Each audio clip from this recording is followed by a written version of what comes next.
Hi hello నమస్తే good afternoon. ఒక big breaking news.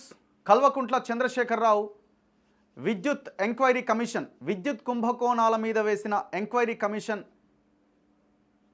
Incharge ఎవరైతే ఉన్నారో జస్టిస్ ఎల్ నరసింహారెడ్డి నేతృత్వంలోని ఆయన కమిషన్, జ్యుడిషియల్ కమిషన్కి కేసీఆర్ లేఖ రాసిండు. ఈ లేఖ ఎందుకు రాసిండు అని అంటే ఆయనని జూన్ 15వ తేదీలోగా మీరు మా కమిషన్ ముందు హాజరు కావాలి అని ఆ లేఖ రాశారు. ఛత్తీస్గఢ్ విద్యుత్ ఒప్పందం, Bhadradri thermal power plant, Yadadri thermal power plant, ఈ 3 అంశాల విషయంలో పెద్ద ఎత్తున అవినీతి జరిగింది అన్న ఆరోపణలున్న నేపథ్యంలో తెలంగాణ రాష్ట్ర ప్రభుత్వం, కొత్త కాంగ్రెస్ రేవంత్ రెడ్డి ప్రభుత్వం ఎంక్వైరీ కమిషన్ వేసింది. అదే ఎల్ నరసింహారెడ్డి గారి నేతృత్వంలోని జ్యుడిషియల్ ఎంక్వైరీ కమిషన్. సో ఈ కమిషన్ ముందు హాజరు కావాలి అని ఎంపీ ఎలక్షన్స్కి ముందు ఆయనకి నోటీస్ ఇవ్వడం జరిగింది. నాకు ఎలక్షన్స్ ఉన్నాయి, ఇప్పుడు నేను రాలేను, జూలై 30వ తేదీకి ఆయన పోస్ట్పోన్ చేయడం జరిగింది. మరి నువ్వు ఎందుకు పోస్ట్పోన్ చేసినావు? అన్ని రోజులు ఎందుకు పోస్ట్పోన్ చేసినావు? ఒకవేళ నువ్వు అంతా కరెక్ట్గా అంతా సవ్యంగా ఉంటే సరే చేసినావు, నీకు ఆ హక్కు ఉంది, చేసే హక్కు ఉన్నది. సో దాని తర్వాత జ్యుడిషియల్ కమిషన్ ఎల్ నరసింహారెడ్డి గారు ఏం చేశారంటే లేదు ఎలక్షన్స్ అయిపోయినాయి కాబట్టి జూన్ 15వ తేదీలోగా మీరు అటెండ్ కావాల్సిందే అని కేసీఆర్కి మరో నోటీస్ ఇవ్వడం జరిగింది. ఈ నోటీసు ప్రకారంగా ఇవాళ జూన్ 15వ తేదీ కేసీఆర్ ఆ నరసింహారెడ్డి గారికి లేఖ రాయడం జరిగింది. ఆ జ్యుడిషియల్ కమిషన్కి లేఖ రాయడం జరిగింది. సో ఆ లేఖ మన ముందున్నది.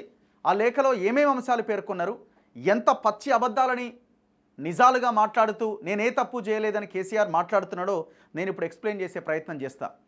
టోటల్గా 60,000 కోట్ల నష్టాల్లోకి ఈ విద్యుత్ సంస్థలని నెట్టేసి 80,000 కోట్ల అప్పులు చేసి, ఓన్లీ విద్యుత్ సంస్థల గురించి చెప్తున్నాను నేను, 80,000 కోట్ల అప్పులు చేసి 40,000 కోట్ల బకాయిలు పెట్టి సర్వనాశనం చేసి విద్యుత్ సంస్థలని ఇవాళ మాట్లాడుతున్నాడు. పెద్ద మనిషి వచ్చి 4-5 పేజీల లేఖ రాసి నేను ఏ తప్పు చేయలేదు, అంతా చట్టానికి లోబడే, రాజ్యాంగానికి లోబడే మేమంతా చాలా అద్భుతంగా చేసినాం, అసలు పవర్ సెక్టార్ని ఏడికో తీసుకుపోయినామని చెప్తున్నాడు ఈయన. అసలు స్థాపిత సామర్థ్యం అంటే 20,000 మెగావాట్లకు తీసుకుపోయినట్ట, 20,000 మెగావాట్లకి. ఎంత దుర్మార్గం! తలసరి విద్యుత్ వినియోగంలోనే టాప్లో ఉందడి దేశంలోనే. ఈ దేశంలోని తలసరి విద్యుత్ వినియోగంలో తెలంగాణ రాష్ట్రం 10వ స్థానంలో ఉన్నది. గణాంకాలు, లెక్కలు ఉన్నాయి మన కళ్ళ ముందు. ఎన్ని పచ్చి అబద్ధాలు మాట్లాడిండంటే అన్ని పచ్చి అబద్ధాలు మాట్లాడిండు. ఛత్తీస్గఢ్ విద్యుత్ ఒప్పందాన్ని ₹3.90 యూనిట్కి కొన్నామని చెప్తున్నాడు. కానీ నువ్వు చెల్లించింది దాదాపు ₹10 దాటుతుంది మిత్రమా. ₹10 దాటుతున్న యూనిట్కి నువ్వు చెల్లించిన డబ్బులు లెక్కేస్తే ఇంత ఓపెన్గా దందా చేసి Bhadradri power plant sub critical ఈ టెక్నాలజీ అన్నది దేశంలోని 90% పవర్ ప్లాంట్లన్నీ కూడా అదే టెక్నాలజీతో నడుస్తూ ఉన్నాయి, దీన్ని ఎందుకు తప్పుపడుతున్నారని అడుగుతూ ఉన్నాడు. సో మనం చేంజ్ కావాలనుకున్నామా, లేకపోతే మీరు దాని ద్వారా చేసింది ఏంది? దాని ద్వారా క్విడ్ ప్రోకో చేసి కమిషన్లు దొబ్బిరు, ఇది కదా అడుగుతున్నది. యాదాద్రి థర్మల్ ప్లాంట్ ఎందుకు పెట్టినావు అక్కడ అంటే దానికి ఫ్లై యాష్ తయారైతుంది, అది సిమెంట్ కంపెనీలకు ఉపయోగపడుతుంది, సిమెంట్ కంపెనీలు ఆ ప్రాంతంలో ఉన్నాయి కాబట్టి అక్కడ పెట్టినవని అంటున్నాడు. అంత దూరం ఎందుకు పెట్టినవయ్యా? బొగ్గు తయారయ్యే ప్రాంతం ఇంకో దగ్గర ఉంది కదా, దగ్గర లేదు కదా. 270 కిలోమీటర్లు యాదాద్రి పవర్ ప్లాంట్కి బొగ్గు తయారయ్యే కేంద్రానికి దూరం ఉన్నది కదా అంటే విజయవాడలో పెట్టలేదా, ఆడబెట్టలేదా, ఈడబెట్టలేదా అని అట్లా కౌంటర్ ఇచ్చే ప్రయత్నం చేస్తున్నాడు. నువ్వు శ్రీకృష్ణ కమిటీకి ఇచ్చిన రిపోర్ట్ చదువుకో, నువ్వు రాసిందే. ఏమని చదివినావు? బొగ్గు నీళ్లు దొరికేటువంటి పిట్ హెడ్ ప్రాంతాల్లోనే ఈ థర్మల్ విద్యుత్ కేంద్రాలు పెట్టాలి అని శ్రీకృష్ణ కమిటీకి ఇచ్చిన రిపోర్ట్ని నువ్వు తయారు చేసి రాసిచ్చిందే కదా మిస్టర్ కేసీఆర్.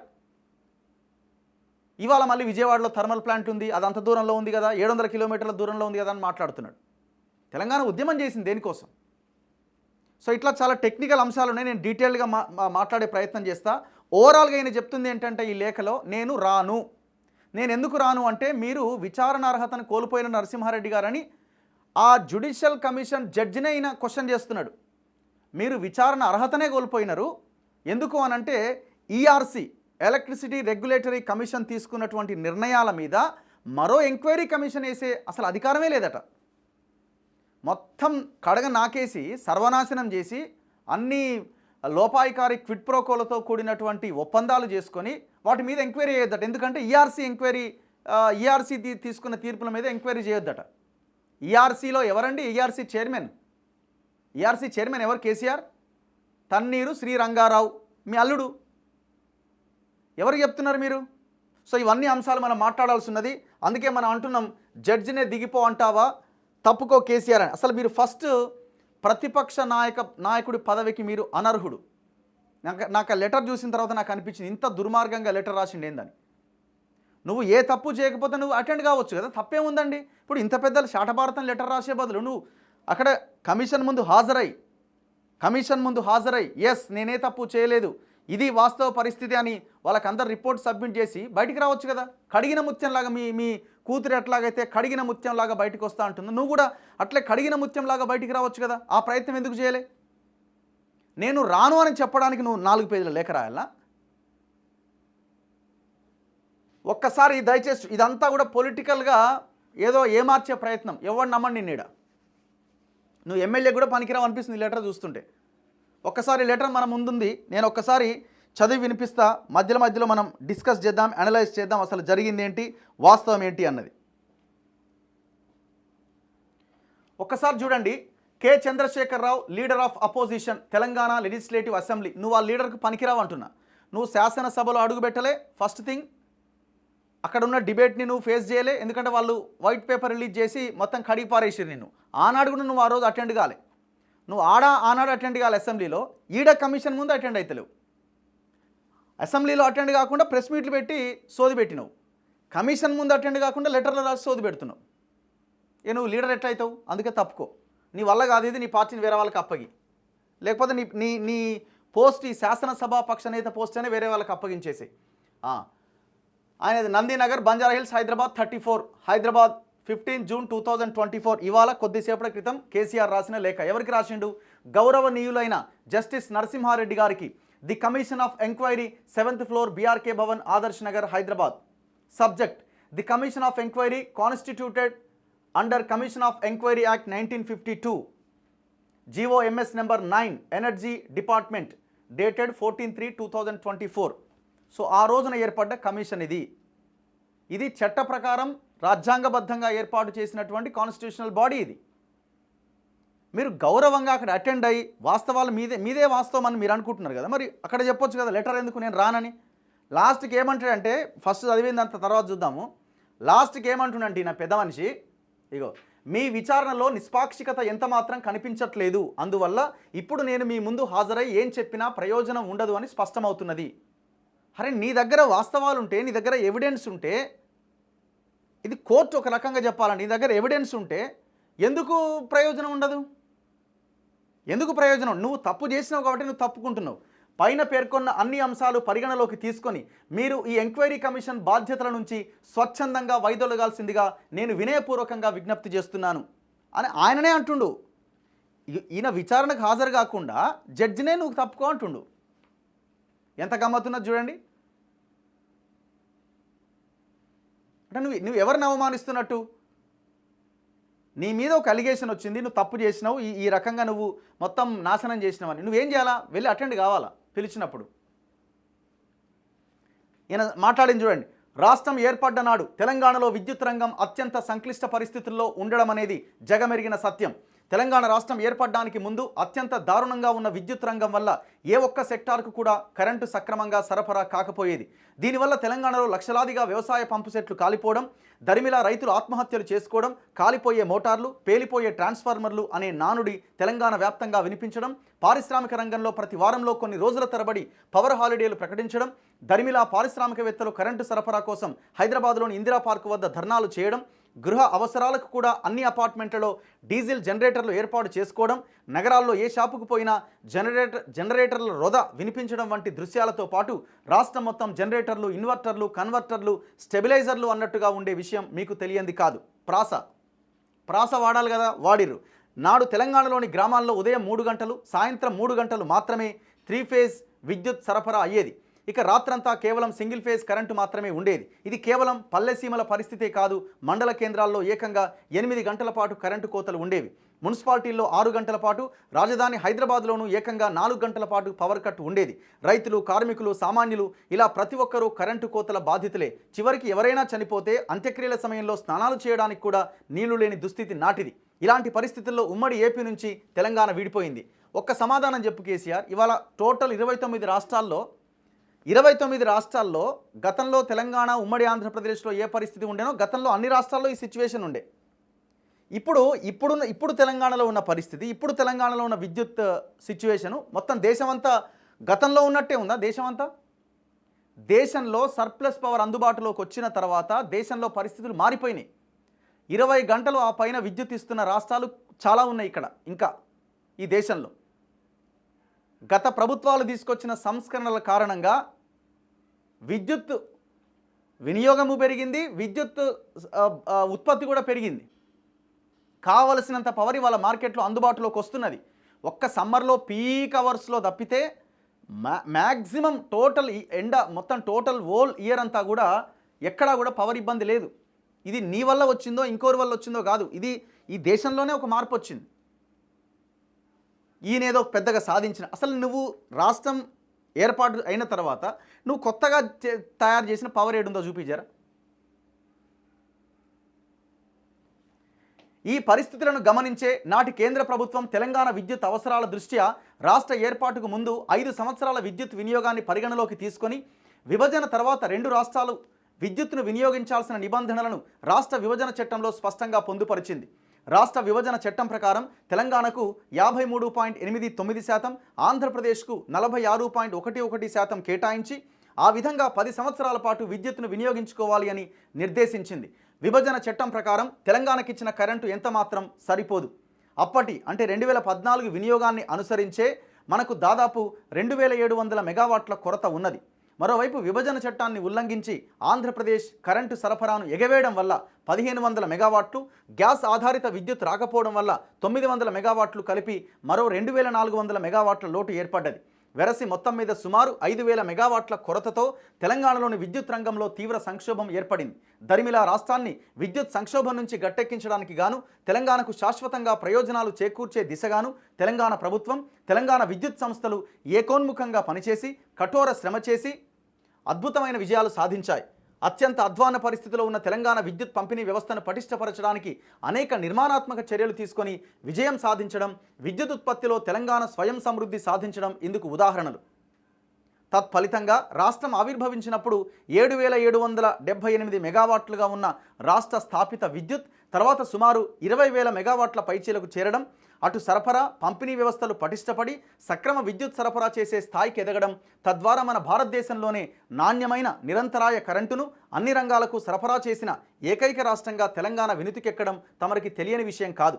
2014లో రాష్ట్రం ఆవిర్భవించిన నాడు తెలంగాణ తలసరి విద్యుత్ వినియోగం 1196 యూనిట్లయితే 10 ఏళ్ల కాలంలో అది 2349 యూనిట్లకు పెరగడం, ఆ ఫలాలు మనమంతా అనుభవించడం మనందరికీ గర్వకారణం. ఈయన చెప్తున్నది 2 పాయింట్లు. రాష్ట్ర స్థాపిత విద్యుత్ పెరిగింది, తలసరి విద్యుత్ వినియోగం పెరిగింది అని చెప్తున్నాడు. నీకు ఎక్కువ అవసరం లేదు కేసీఆర్, జర్రకి ఆర్టికల్ చదువు, నువ్వు ఇక పెద్దగా అవసరం లేదు. ఇగో 9 ఏళ్ల బీఆర్ఎస్ పాలనలో విద్యుత్ రంగం ఏ రకంగా విధ్వంసమైందని విద్యుత్ రంగ నిపుణుడు కె రఘు గారు రాసిన ఈ ఆర్టికల్ చదువు. అర్థమైందా? ఈ ఆర్టికల్లో చాలా క్లియర్గా ఈయన రాసినారు. ఈయన రఘు గారు చాలా పెద్ద ఎత్తున దీంట్లో ఇన్వాల్వ్ అయి ఉన్నారు. ఆయన ఈ కేసీఆర్ యొక్క అరాచకాలను క్వశ్చన్ చేసిండనే 2 సార్లు రివర్షన్, ఆయనకి 2 ప్రమోషన్లు రావాల్సింది 2 రివర్షన్లు. ఈయన ఇవన్నీ మాట్లాడుతున్నాడనే, ఛత్తీస్గఢ్ ఒప్పందం ఇవన్నీ మాట్లాడుతున్నాడని ఆయన తీసుకుపోయి వరంగల్కి ట్రాన్స్ఫర్ చేసిండు. నువ్వు ఈ రకంగా చేసి ఇలా మొత్తం అద్భుతాలు సాధించినట్టు. ఇగో ఆయన చెప్తున్న లెక్క చూడండి. తెలంగాణ రాష్ట్రం ఏర్పడే నాటికి రాష్ట్ర విద్యుత్ స్థాపిత సామర్థ్యం 7700 మెగావాట్లు.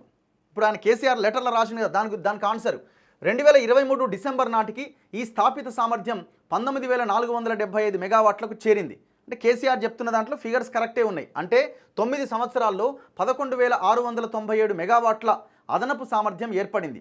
60 ఏళ్లలో సాధించలేని సామర్థ్యం తాము సాధించగలిగామని, ఇదంతా తమ గొప్పతనమే అని బీఆర్ఎస్ నాయకులు ప్రచారం చేస్తున్నారు. ఇవాళ కేసీఆర్ కూడా అదే చెప్తున్నాడు. దానికి ఆన్సర్ ఏంటంటే ఇందులో ఎవరి పాత్ర ఉంది? ఈ 11697 మెగావాట్లు అదనంగా విద్యుత్ స్థాపిత సామర్థ్యం రావడానికి పాత్ర ఎవరిది? కేంద్ర రంగం.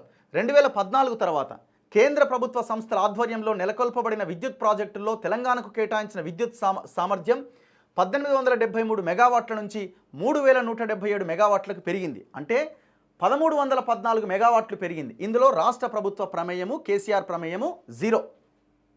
నెక్స్ట్ ప్రైవేట్ రంగం విషయానికి వద్దాం. ప్రైవేట్ రంగం సెంబ్కార్ప్ అనే ప్రైవేట్ సంస్థతో తెలంగాణ ప్రభుత్వం 570 మెగావాట్ల విద్యుత్ సరఫరాకు ఒప్పందం చేసుకున్నది. ఇది పూర్తిగా ప్రైవేట్ సంస్థ, రాష్ట్ర ప్రభుత్వ ప్రమేయం లేనేలేదు.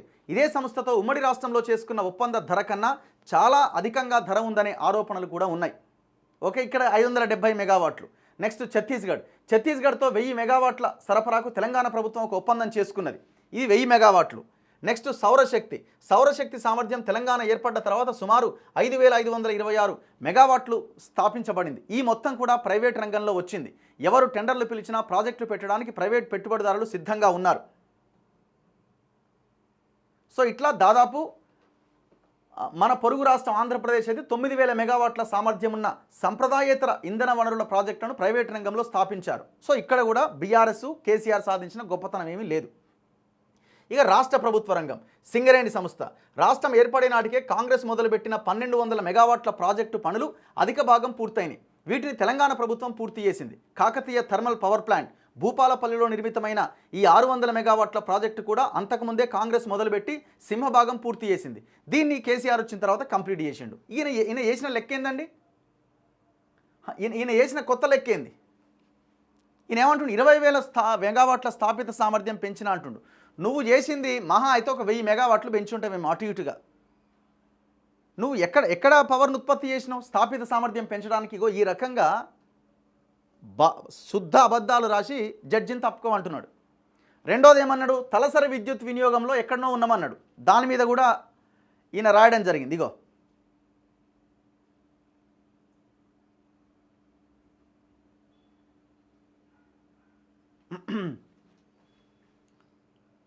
సో ఓవరాల్గా చూసినా కూడా తలసరి విద్యుత్ వినియోగంలో మన స్థానం ఎక్కడుందయా అంటే 10వ స్థానంలో ఉన్నాం మనం. ఇక ఆస్తులు అప్పులు ఇదంతా మనకు కళ్ళ ముందు కట్టినట్టుగా ఈ ఆర్టికల్లో మనకు కనబడుతుంది.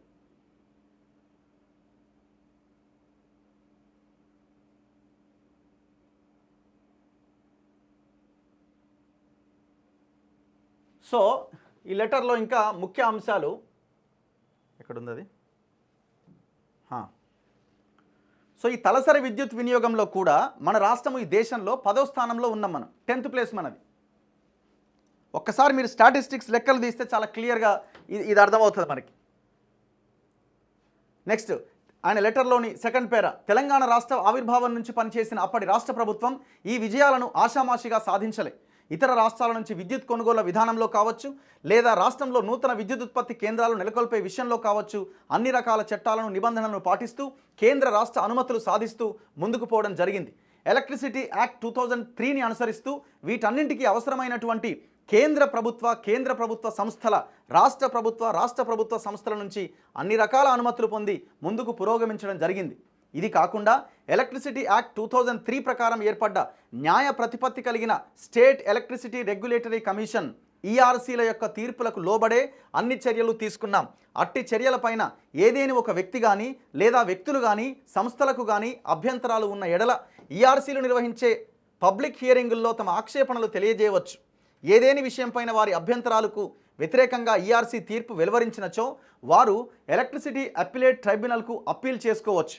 ఛత్తీస్గఢ్ నుంచి రాష్ట్ర విద్యుత్ సంస్థలు కరెంటు కొనుగోలు చేయడం పైన నాటి తెలుగుదేశం ఎమ్మెల్యే రేవంత్ రెడ్డి గారు తెలంగాణ ఈఆర్సీకి తన అభ్యంతరాలు తెలియజేశారు. ఆయన తెలియజేశారు. ఇప్పుడు నేను చెప్పిన విద్యుత్ రంగ నిపుణులు రఘు గారు కూడా తెలియజేయడం జరిగింది. ఆయన తెలియజేసినందుకే నువ్వేం చేసినావు? ఆయనకి మెమో ఇచ్చి ఆయనని వరంగల్కి ట్రాన్స్ఫర్ చేసినావు. ఎందుకు చేసినావు మరి? ఏ తప్పు చేయలే కదా నువ్వు. ఆయన ఆక్షేపణలను పరిశీలించి పరిగణలోకి తీసుకున్న తర్వాతనే తెలంగాణ విద్యుత్ సంస్థలు చేసిన ప్రతిపాదనలకు ఈఆర్సీ ఆమోదముద్ర వేసింది. అప్పటికి శ్రీ రేవంత్ రెడ్డి గారికి తెలంగాణ ఈఆర్సీ నిర్ణయాలపై అభ్యంతరాలు ఆక్షేపణలో ఉండి ఉంటే ఎలక్ట్రిసిటీ అప్పీలేట్ ట్రైబ్యునల్కు వెళ్లే అవకాశం, తదనంతరం సుప్రీంకోర్టుకు సంప్రదించే స్వేచ్ఛను ఆయన కల్పించింది. ఇక్కడ కానీ ఆయన ఆనాడు ఎలాంటి అప్పీళ్లకు వెళ్లిన దాఖలాలు లేవు. ఇటీవల రాష్ట్రంలో జరిగిన రాజకీయ మార్పుల కారణంగా శ్రీ రేవంత్ రెడ్డి గారు రాష్ట్ర ముఖ్యమంత్రిగా బాధ్యతలు స్వీకరించారు. తదనంతరం శ్రీ రేవంత్ రెడ్డి గారి ప్రభుత్వం గొప్ప విద్యుత్ విజయాలు సాధించిన గత ప్రభుత్వాన్ని దురుద్దేశాలు ఆపాదిస్తూ శాసనసభలో శ్వేతపత్రాలు విడుదల చేయడం జరిగింది. మరి ఎందుకు రాలే చర్చకు? అప్పుడు ఫామ్ హౌస్లో ఉన్నావు, ఫామ్ హౌస్లో వండుకున్నావు. ఇప్పుడు కమిషన్ ముందు హాజరుగామంటే లెటర్లు రాస్తున్నావు అదే ఫామ్ హౌస్లో ఉండి. వాటి మీద రాష్ట్ర శాసనసభలో చర్చోపచర్చలు జరిగినాయి. ఆ చర్చలను వేడున్నావు.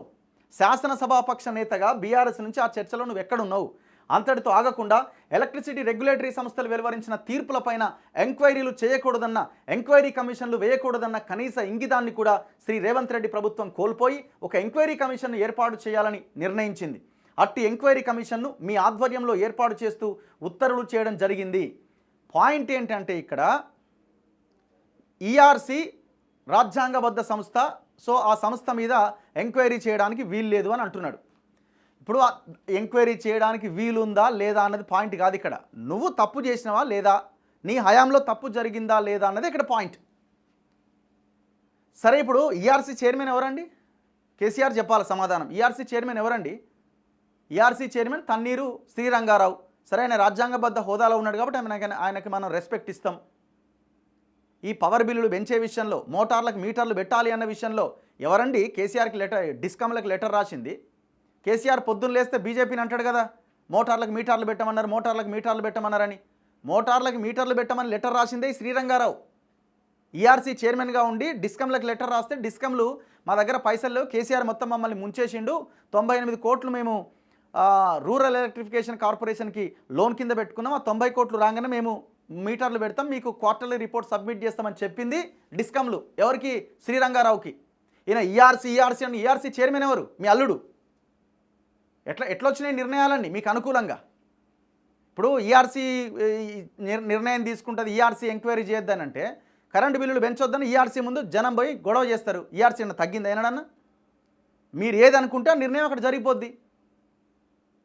ఇదేదో పెద్ద ఇదైనట్టు, ఏదో రాకెట్ సైన్స్ లాగా ఈయన ఏదో దాని మీద ఎంక్వైరీలు చేయొద్దు. అసలు ఈఆర్సీ పరిధిలో జరిగిన నిర్ణయాలన్నీ, ఈఆర్సీ పరిధి కాకుండా జరిగిన నిర్ణయాలన్నీ, 90% నిర్ణయాలు నువ్వే తీసుకున్నావు అక్కడ. హైకోర్టు మాజీ ప్రధాన న్యాయమూర్తిగా వ్యవహరించిన మీరు న్యాయ ప్రాధికార సంస్థలైన ఈఆర్సీలు వెలువరించిన తీర్పులపైన ఎంక్వైరీ కమిషన్ ఏర్పాటు చేయడం చట్టవిరుద్ధమని ప్రభుత్వానికి సూచించకుండా బాధ్యతలు స్వీకరించడం విచారకరం. తర్వాత మీరు చట్టవిరుద్ధంగా విచారణ ప్రారంభించి అనేక విషయాలను సమగ్రంగా పరిశీలించకుండానే, పరిగణలోకి తీసుకోకుండానే 11/6/2024 నాడు పత్రికా విలేకరుల సమావేశం నిర్వహించి పలు అంశాలపైన అసంబద్ధమైన వ్యాఖ్యలు చేశారు. అట్టి విషయాలను నేను ఆక్షేపిస్తూ నా అభ్యంతరాలు మీకు తెలియజేస్తున్నా. ఒక విషయం గమనించండి, జ్యుడిషియల్ కమిషన్ ఎంక్వైరీ అంటే బహిరంగ విచారణ కూడా చేయడానికి వాళ్ళకి అధికారం ఉంటుంది. ఏ విధంగానైనా వాళ్ళు ఎంక్వైరీ చేయొచ్చు, బహిరంగ విచారణ చేయొచ్చు, ప్రెస్ మీట్ పెట్టొచ్చు, విలేకరుల ద్వారా సమాచారం సేకరించవచ్చు. ఈ సిటిజన్ ఏ వ్యక్తి నుంచి అయినా కమిషన్కి సమాచారం సేకరించే హక్కు వాళ్ళకు ఉంటుంది. బహిరంగ విచారణ కూడా పెట్టవచ్చు. ఒక గ్రామంలోకి వెళ్ళి బహిరంగంగా విచారణ చేయొచ్చు. నీకు తెలియదు.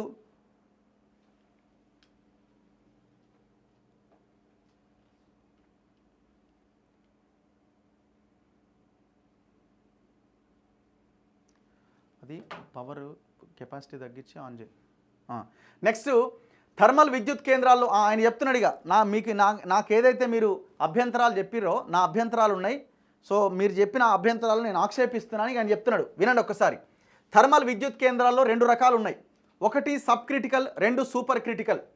సబ్ క్రిటికల్ అన్నది పాత టెక్నాలజీ అయితే, సూపర్ క్రిటికల్ అనేది దాని తర్వాత వచ్చింది. కేసీఆర్ చెప్తున్నాడు జడ్జి గారికి, వినండి. సబ్ క్రిటికల్ కంటే సూపర్ క్రిటికల్ వల్ల కాలుష్యం చాలా తక్కువ.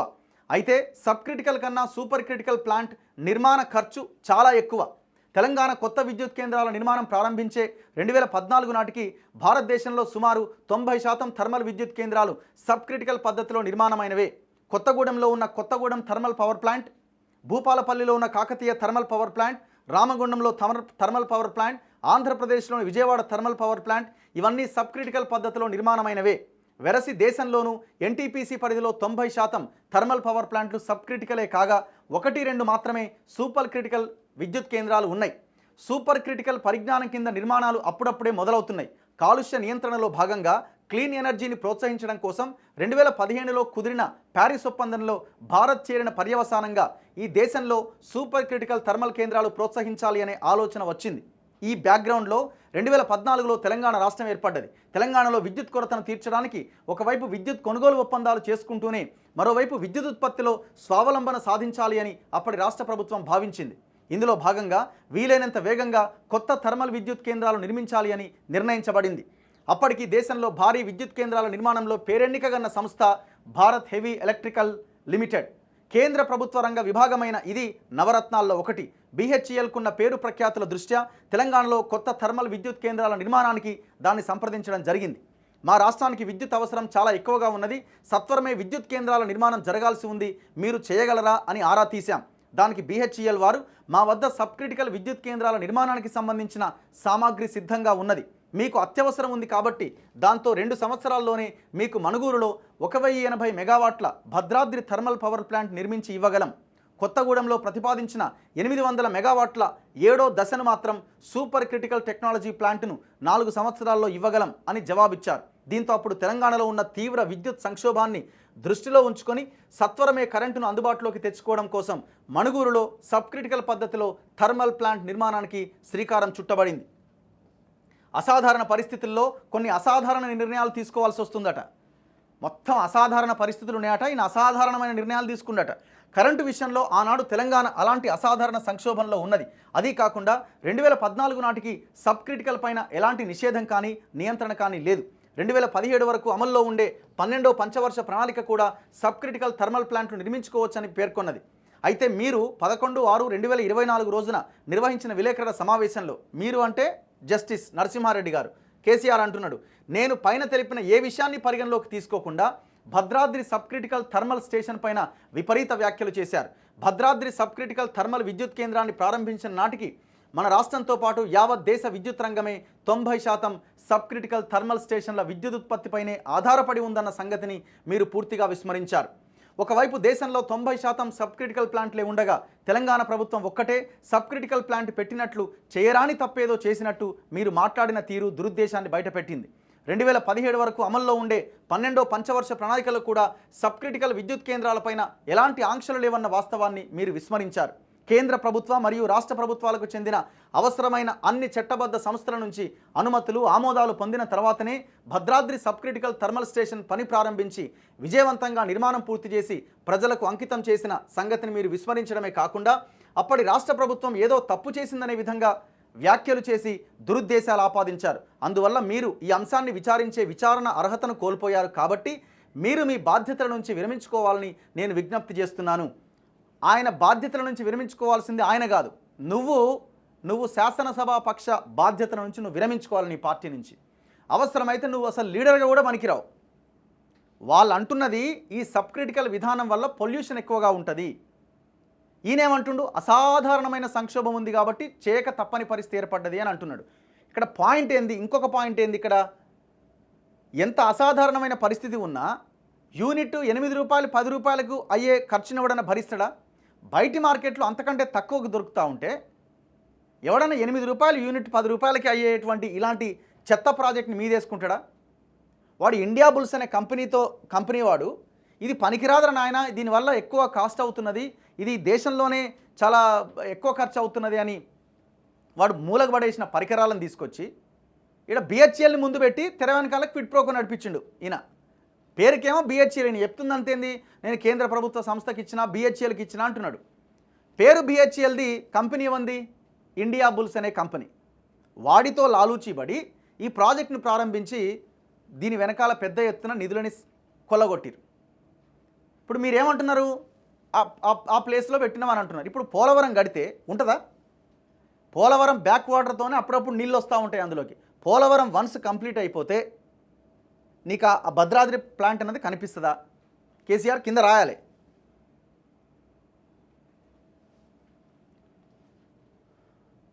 భద్రాద్రిలో సబ్ క్రిటికల్ ప్లాంట్ వల్ల కలిగే అదనపు బొగ్గు భారాన్ని తెలంగాణ జెన్కోలోని నెగోషియేషన్స్ కమిటీ వాళ్ళు అవలంబించే ఫార్ములా ద్వారా అంచనా వేసి BHELతో సంప్రదింపులు జరిపి క్యాపిటల్ ఎక్స్పెండిచర్లో 400 కోట్లు తగ్గించారు. అందుకు BHEL అంగీకరించిన తర్వాతనే భద్రాద్రి ప్లాంట్ పనులు ప్రారంభించబడ్డాయి. ఈ వాస్తవాన్ని మీరు విస్మరించి మీకై మీరే ఒక ప్రాథమిక అంచనాకొచ్చి సబ్ క్రిటికల్ ప్లాంటు తద్వారా రాష్ట్రానికి ఏదో భారీ నష్టం వాటిల్లిందన్నట్లుగా అసంబద్ధ వ్యాఖ్యలు చేశారు. మీరు చేసిన ఈ వ్యాఖ్యలు అసమంజసం, కనీస పరిజ్ఞానం ఉన్న ఎవరు కూడా వాటిని అంగీకరించారు. ఈ కారణం చేత కూడా మీరు విచారణ అర్హతను కోల్పోయినందువల్ల ఈ బాధ్యత నుంచి విరమించుకోవాలని నేను విజ్ఞప్తి చేస్తున్నాను. ఈ లైను దాదాపు ఒక 10 సార్లు రాసిండు. ఏది ఈ లైన్? ఇది హైలైట్ కావాలి.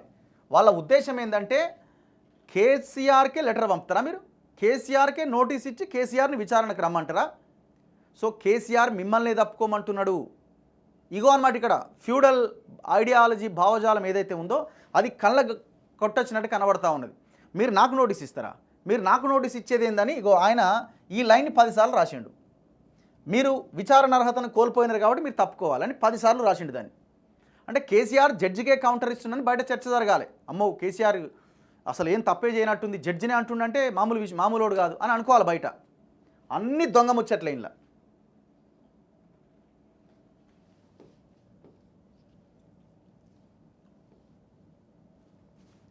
భద్రాద్రి థర్మల్ పవర్ ప్లాంట్ నిర్మాణం చేపట్టే దశలో తెలంగాణ రాష్ట్రం తీవ్ర విద్యుత్ లోటుతో ఉందన్నది అందరికీ తెలిసిందే. ఆ సందర్భంలో రాష్ట్ర ప్రజల అవసరాలు తీర్చడానికి పీక్ లోడ్ లాంటి అత్యవసర పరిస్థితులను అధిగమించడానికి తెలంగాణ విద్యుత్ సంస్థలు గత్యంతరం లేక అధిక ధరలకు పవర్ ఎక్స్చేంజ్ల ద్వారా కరెంటు కొనుగోలు చేసిన సంగతి కూడా అందరికీ తెలుసు. అదే సమయంలో ఇప్పుడు ఈయన ఏమంటుండో, విద్యుత్ సంస్థలు గత్యంతరం లేక అధిక ధరలకు పవర్ ఎక్స్చేంజ్ల ద్వారా కరెంటును కొనుగోలు చేసినాయి. మీరు లాస్ట్ 2-3 సంవత్సరాలుగా చూస్తే మీరు ఏ 2014లో అయితే ఈ సిచ్యువేషన్ ఉంది అని చెప్తున్నాడు కేసీఆర్, లాస్ట్ 2-3 సంవత్సరాలుగా ఈ పవర్ ఎక్స్చేంజ్ల ద్వారానే రోజువారీ కరెంటు కొనడి ఈ దుర్మార్గుడు కాదని చెప్పానండి. లాస్ట్ 2-3 సంవత్సరాలుగా ఈ పవర్ ఎక్స్చేంజ్ల ద్వారానే కొన్నాడు. ఎందుకంటే మొత్తం డిస్కమ్లు కొలాప్స్ అయిపోయినాయి. ఇప్పుడు ఈయన ఏమంటుండు, పవర్ ఎక్కడనో తీసుకుపోయినాం, స్థాపిత సామర్థ్యాన్ని చాలా అద్భుతంగా తయారు చేసినాం అంటున్నాడు. ఈ దేశంలో 29 రాష్ట్రాలు ఉన్నాయి కదా, 29 రాష్ట్రాలతో కంపేర్ చేద్దాం. 2014కి అంతకు ముందు అన్ని రాష్ట్రాల్లో కూడా పవర్ ఇదే స్థాయిలో ఇదే రకంగా చాలా దారుణమైన సిచ్యువేషన్లో ఉన్నాం. నెమ్మదిగా గవర్నమెంట్ తీసుకొచ్చిన సంస్కరణలో రకరకాలుగా కొంత మెరుగైనటువంటి పరిస్థితిని దేశంలో వస్తూ ఉన్నది. ఈ సిచ్యువేషన్లో అన్ని రాష్ట్రాల్లో ఆ పరిస్థితి ఉన్నది. మరి అన్ని రాష్ట్రాలు 60,000 కోట్ల నష్టాల్లో, 80,000 కోట్ల అప్పుల్లో, 40,000 కోట్ల బకాయిలు పడి ఉన్నాయా అన్ని రాష్ట్రాలు? తలసరి విద్యుత్ వినియోగంలో మనం 10వ స్థానంలో ఎందుకున్నాం? ఇంత గొప్పగా చేసినామైతే ఫస్ట్ నుంచి 10th ప్లేస్లో మనం ఎందుకు లేం? 10th ప్లేస్లో ఎందుకున్నాం మనం?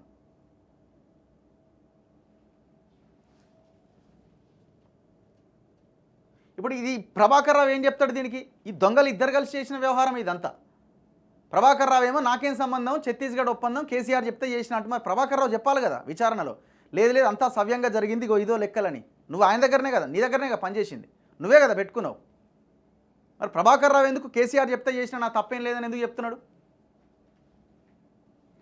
అదే సమయంలో బీహెచ్ఈఎల్ ముందుకొచ్చి కేవలం 2 సంవత్సరాల్లోనే ప్లాంట్ సిద్ధం చేస్తామని లిఖితపూర్వకంగా హామీ ఇచ్చిన దరిమిల అధిక ధరల భారం రాష్ట్రం మీద పడకుండా ఉండడానికి బీహెచ్ఈఎల్కు నామినేషన్ పద్ధతిలో భద్రాద్రి పనులు అప్పగించాం. ఈ బీహెచ్ఈఎల్ వెనుక ఉన్న కంపెనీ పేరు చెప్పు కేసీఆర్. ఇండియా బుల్స్ అనే కంపెనీ పేరు ఎందుకు రాస్తలేవు? బీహెచ్ఈఎల్ని ముందు పెట్టి నువ్వు నడిపించిన వ్యవహారం ఏంది? దీంతో పాటు మరో ముఖ్యమైన విషయం ఏంటంటే, తెలంగాణ ఉద్యమ సమయం నాటి నుంచి నేటి వరకు ప్రభుత్వ రంగ సంస్థలను ప్రోత్సహించడం మా పార్టీ పాలసీ కాబట్టి, బీహెచ్ఈఎల్ కేంద్ర ప్రభుత్వ రంగ సంస్థ కాబట్టి ఆ సంస్థకు నామినేషన్ పద్ధతి పైన పనులు ఇవ్వడం జరిగిందట. ఈయనట కేంద్ర ప్రభుత్వ సంస్థలను ప్రోత్సహించిందట. ఏడా ఎప్పుడు? నీ కాళేశ్వరం పంప్ హౌజులు మోటార్లు ఏ నుంచి తెచ్చినావయ్యా? ఏ కంపెనీకి ఇచ్చినావు? కేంద్ర ప్రభుత్వ సంస్థకి ఇచ్చినావా? లేదు చైనాలో అక్కడిక్కడ పోయి అసెంబ్ల్డ్ పట్టుకొచ్చిన మెగా కృష్ణారెడ్డి 5,600 కోట్ల అవినీతి జరిగింది అందులో, ఓన్లీ 4 ప్యాకేజీలలో. మరి అప్పుడెందుకో కేంద్ర ప్రభుత్వ సంస్థలు గుర్తుకు రాలే మనకి? విలేకరుల సమావేశంలో మీరు చెప్పినట్టుగానే బీహెచ్ఈఎల్ 2 సంవత్సరాల్లోనే ప్లాంట్ నిర్మాణం పూర్తి చేసి ఇస్తామని ఇది అయిపోయింది కదా. 2014లో రాష్ట్రం ఏర్పడ్డ తర్వాత తెలంగాణ ఎంతటి తీవ్ర కరెంటు సంక్షోభాన్ని ఎదుర్కొన్నదో నేను మీకు ముందే వివరించా. అప్పటికి తెలంగాణ నేషనల్ గ్రిడ్ కనెక్ట్ కాకుండా కేవలం దక్షిణ గ్రిడ్లోనే ఉంది. దీంతో ఈ కరెంటు లోటును పూడ్చుకోవడానికి దక్షిణాదిలో ఎక్కడైనా విద్యుత్ అందుబాటులో ఉందా పరిశీలించాలి అని అప్పటి మా ప్రభుత్వం విద్యుత్ సంస్థలను ఆదేశించింది. ఇది ఛత్తీస్గఢ్ ఒప్పందం ఎట్లా అయిందన్నది చెప్తున్నాడు. దక్షిణాది రాష్ట్రాల్లో ఎక్కడా కరెంటు అందుబాటులో లేదు అని వారి అధ్యయనంలో తేలింది. దీంతో ఇతర గ్రిడ్లలో ఉన్న రాష్ట్రాల్లో ఎక్కడైనా విద్యుత్ అందుబాటులో ఉందా అన్నది పరిశీలించాల్సిందిగా అప్పటి ప్రభుత్వం ఆదేశించింది. మనకు పొరుగునే ఉన్న ఛత్తీస్గఢ్లో మిగులు విద్యుత్ ఉన్నట్టుగా అధికారుల దృష్టికి వచ్చింది. దీంతో ఛత్తీస్గఢ్ నుంచి విద్యుత్ తీసుకునే సాధ్యాసాధ్యాలపైన ఆ రాష్ట్రంతో తెలంగాణ ప్రభుత్వం విద్యుత్ సంస్థల అధికారులు సంప్రదింపులు జరిపారు. 2 రాష్ట్రాల అధికారుల మధ్య చర్చోపచర్చల అనంతరం ఛత్తీస్గఢ్ మొదట 1000 మెగావాట్లు భవిష్యత్తులో అవసరమైతే మరో 1000 మెగావాట్లు ఇవ్వడానికి సంసిద్ధత వ్యక్తం చేసింది. ఆ తర్వాత 3/11/2014 తేదీ నాడు రాయ్పూర్లో జరిగిన సమావేశంలో ఛత్తీస్గఢ్ నుంచి తెలంగాణ 1000 మెగావాట్ల కరెంటు కొనుగోలు చేసేందుకు అవగాహన ఒప్పందం MOU కుదుర్చుకున్నాం.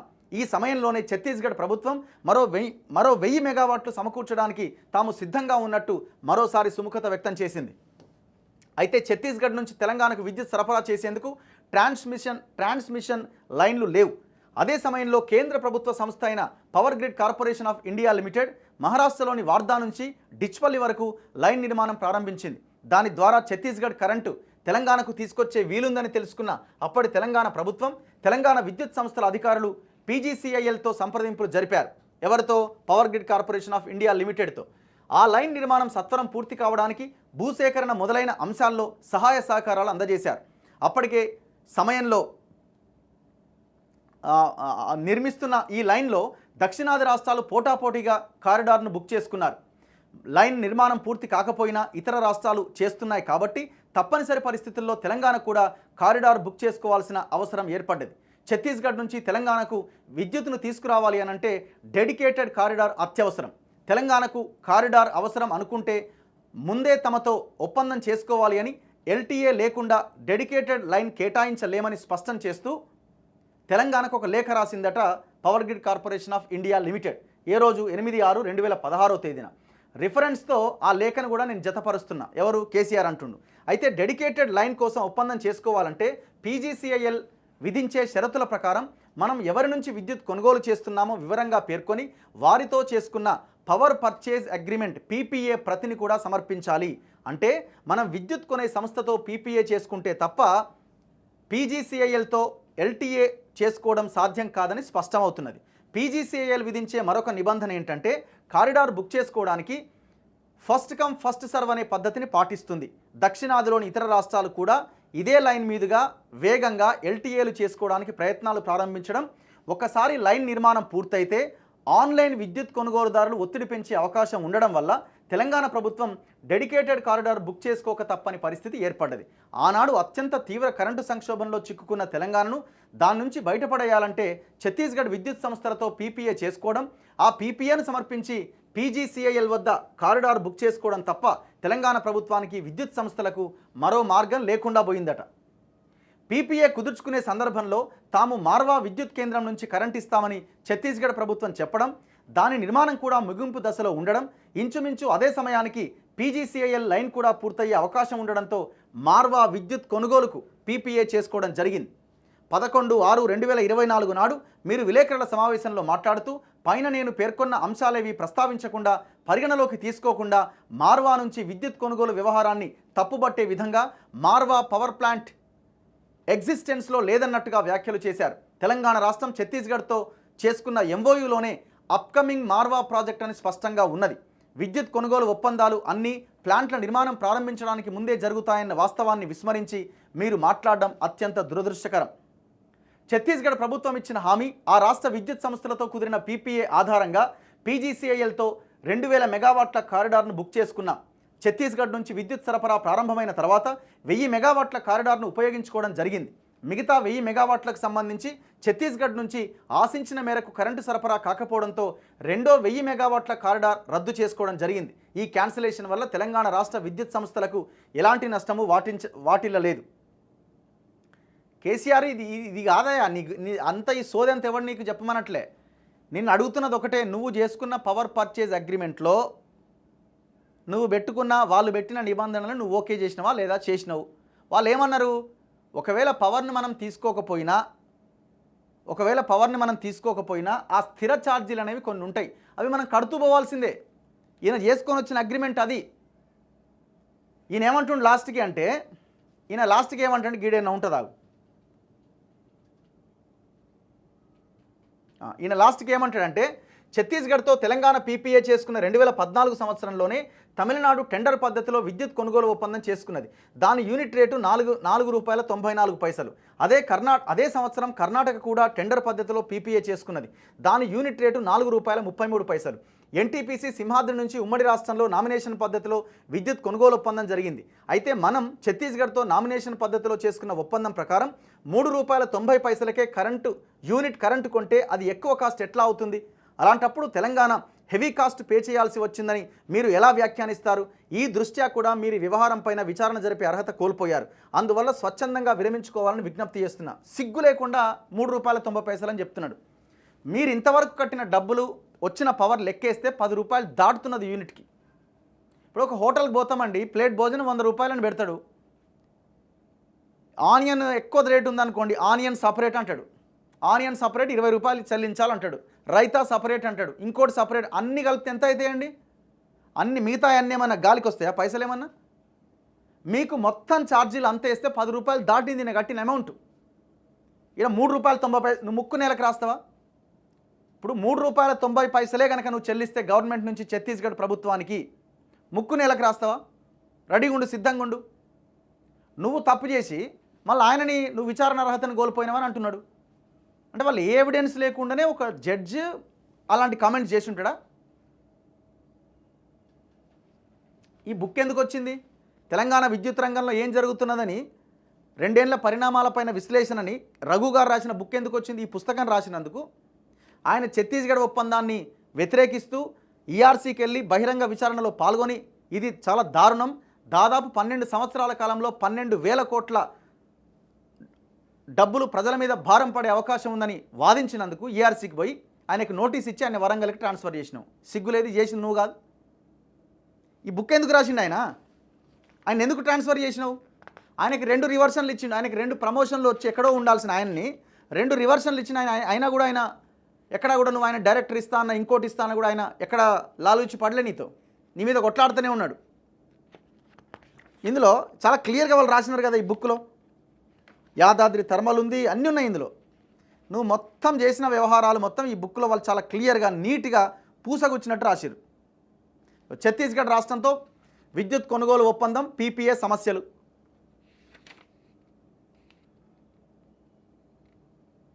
సో ఈజీగా ఒక యూనిట్ మీద పడే భారం ₹1 నుంచి ₹2 ఆ పైన ఉండే అవకాశం ఉందని చెప్తున్నారు వీళ్ళు.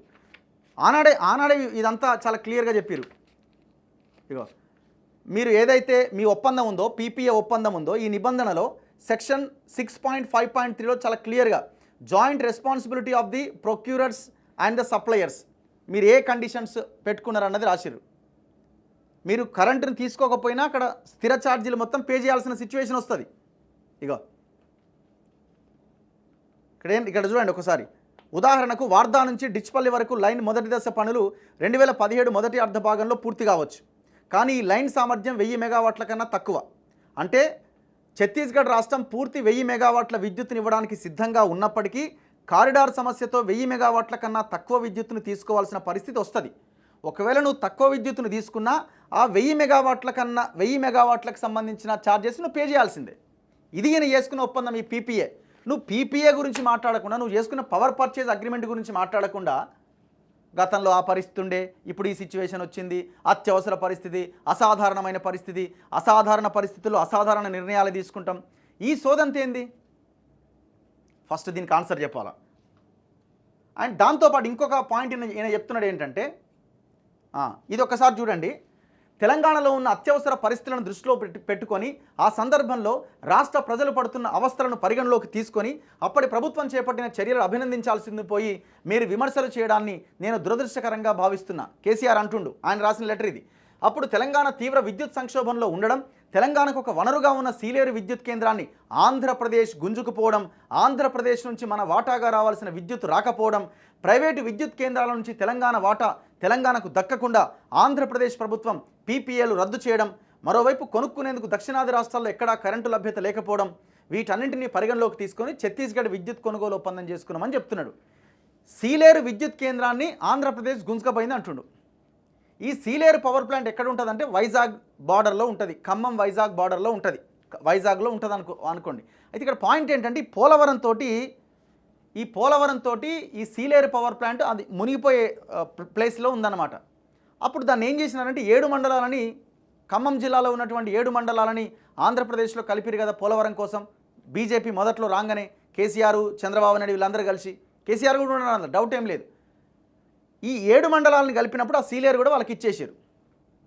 ఈయన ఆ రోజు జేఏసీ నాయకులు అంతా పోయిరట. మరి ఇట్లా పోతుంది ఎట్లా ఇది అంటే, వాళ్ళెవరే వాళ్ళు ఒక్కడన్నా మనకు మీటింగ్లకు వచ్చినోళ్ళు లేడా 7 మండలాల్లో ఆ పరిధిలో సస్తదావని పీక్త బీకని మనకి ఏం సంబంధం, మనం వేరే చూసుకుందామని అని మాట్లాడిన ఈ దుర్మార్గుడు సీలేరు గురించి మాట్లాడుతున్నాడు. నువ్వు అనలే ఈ మాట? 7 మండలాల గురించి ఏనాడని నువ్వు క్వశ్చన్ చేసినావా? ఆనాడు 5 సంవత్సరాలు బీజేపీతోనే ఉన్నావు, నువ్వేమైనా దాన్ని ఆపగలిగే ప్రయత్నం చేసినావా? ఒక్క రిప్రజెంటేషన్, ఒక ధర్నా, ఆ తర్వాత 7 మండలాలని ఏనాడన్నా ఆ సీలేరు ప్రాజెక్టు గురించో లేకపోతే రావాల్సిన పవర్ గురించో మన వాటా గురించో ఏనాడన్నా క్వశ్చన్ చేసినావా? చంద్రబాబు ఆ తర్వాత వచ్చిన జగన్మోహన్ రెడ్డితో చెట్టపట్టాలు వేసుకొని తిరిగితివి.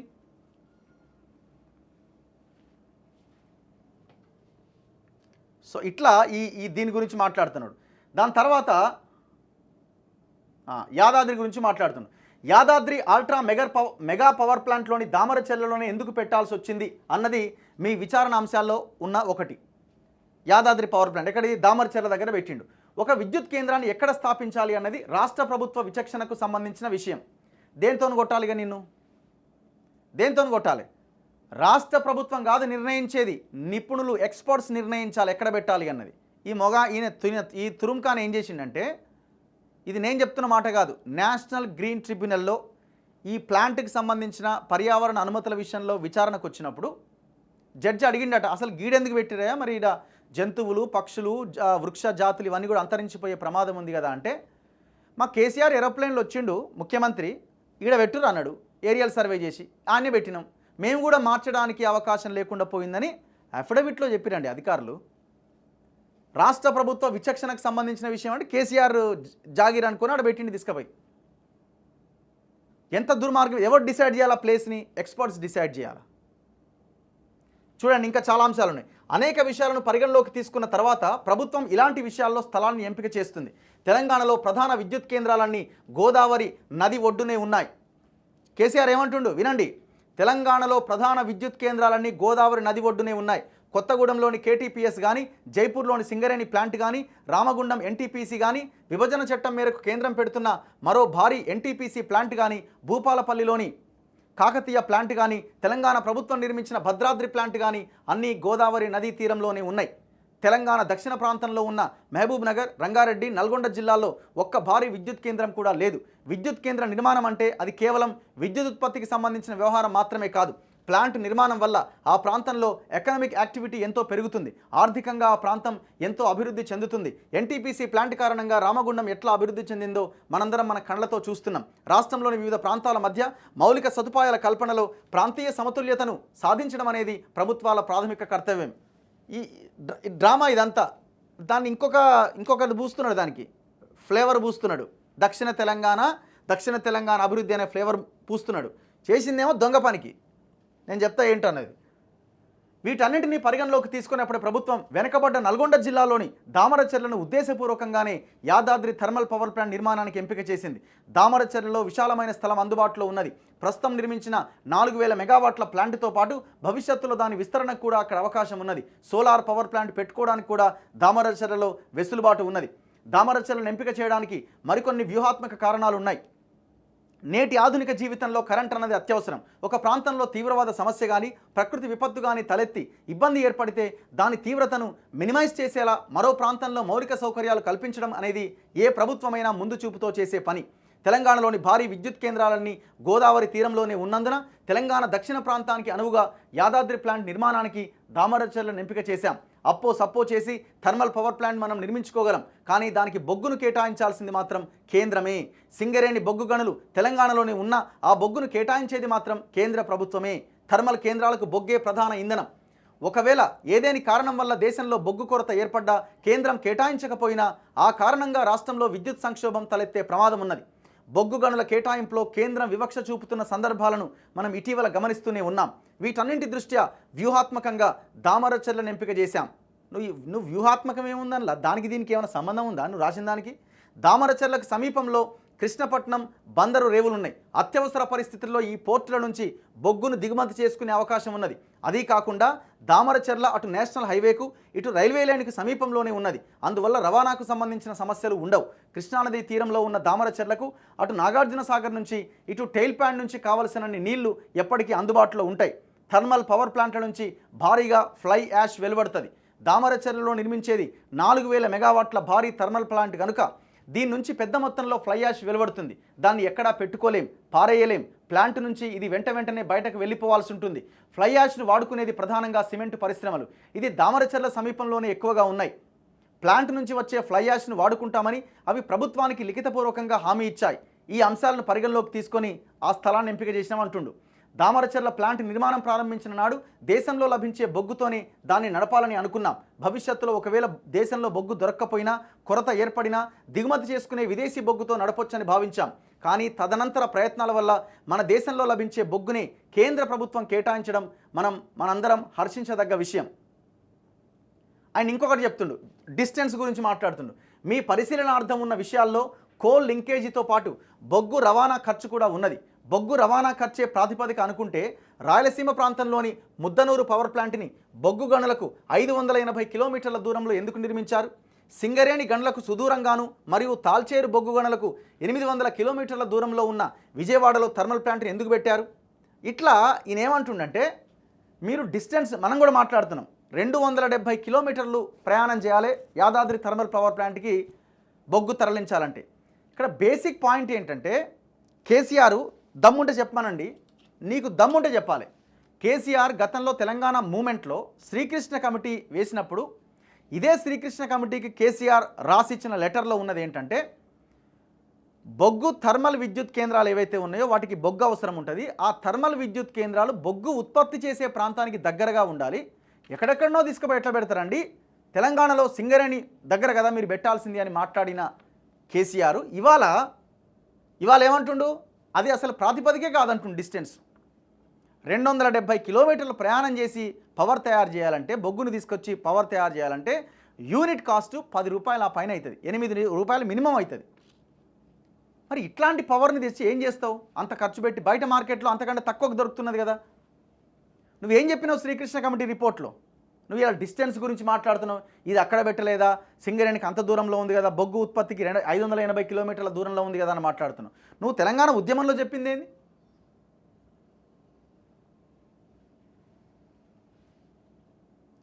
ఇదంతా బోగస్. ఇది కృష్ణానది దగ్గర ఉంది, పోర్ట్లకు దగ్గరగా ఉన్నది, బొగ్గు అక్కడి నుంచి తెచ్చుకోవచ్చు. ఇదంతా బోగస్. ఇది ఎవరు డిసైడ్ చేయాలా? ఎక్స్పర్ట్స్ డిసైడ్ చేయాలి ఎక్కడ పెట్టాలని. దీంట్లో కూడా దాదాపు 35,000 కోట్ల ప్రాజెక్ట్ ఇది మొత్తం మింగిరిన్లా.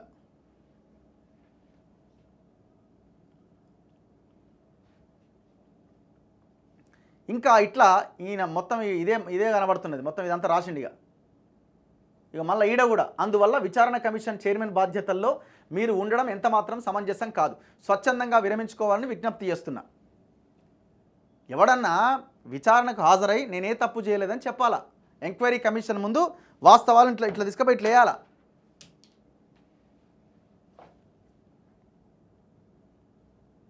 సో ఇట్లా కేసీఆర్ రాసిన లెటర్ మనకి ప్రధానంగా కనిపిస్తున్నది. వీళ్ళంతా ఇక భారతం అంతా రాసుకుంటూ వచ్చిండు.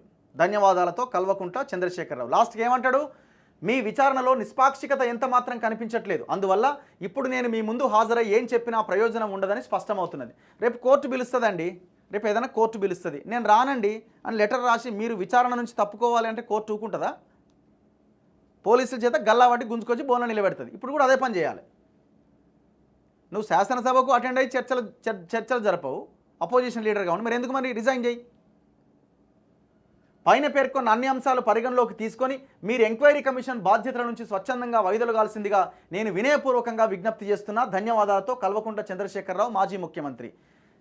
తెలంగాణ ప్రజలు ఏం కోరుకుంటున్నారంటే, నువ్వు తక్షణమే నువ్వు ఫామ్ హౌస్లోనే ఉండు, మళ్ళీ బయటికి రాకు. నువ్వు ఇమీడియట్గా నీ శాసనసభాపక్ష నేత పదవికి రాజీనామా చేయి, నీ ఎమ్మెల్యే పదవికి రాజీనామా చేయి, ఒకవేళ నువ్వు కమిషన్ ముందు హాజరు కాలేకపోతే.